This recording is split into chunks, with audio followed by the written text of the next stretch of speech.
To filter in Microsoft Excel, select all the tabs that you want to apply the filter. After selecting all the tabs, come over to this area and click on Data.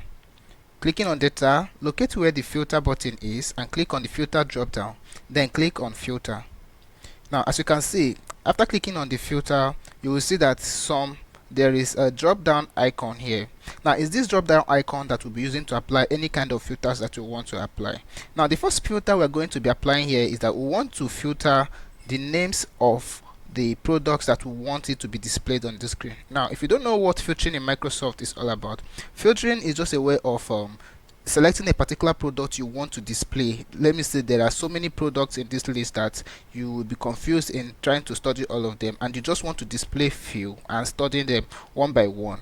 So Microsoft Excel provides us with tools that we can use to do that. For instance, now we want to start by filtering only products, and then when you click on this drop down, look at what you see here. If you select all, that means you are showing all the products, so we're going to uncheck everything. So what I want to see is product that is laptop. Now take note that everything you see here are the list of all the products that are here. Okay, so I want to see only the laptop. So when I click on laptop and click apply, it will show me only the products that are the laptops. So I will now have to do what I want to do. That has made the list to be small. Now let me show you a more complex and complicated way of filtering stuff. So after each filtering, you want to reset this stuff to be back to how it was. Now just click on the same drop down and then come over here to where they say clear filters, and then if I clear these filters, it will restore everything and I'll start viewing everything the way it was.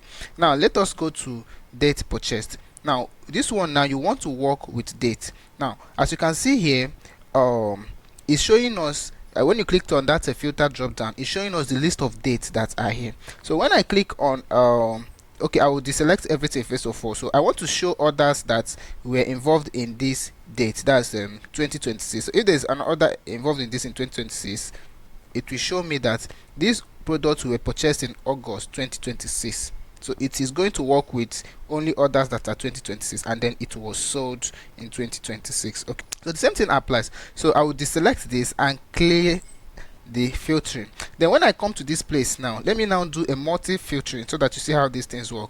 I want to filter out only products that are laptop and tablet. Okay, so I want to watch on laptop and tablet. At the same time, I want to check the ones that were only purchased in 2023, and then I want to now check the ones that are sold by this particular individual. So when I click on this now, this is a multi Excel filtering function. So you can notice that this is the only product that this said name Ava Michel sold, and then he sold them on 27th of January, and then the only product that he sold was the tablet. So that is how we use Excel to filter out products for a better understanding of the data we are working on. I urge you to please subscribe to this video and like this channel for more videos.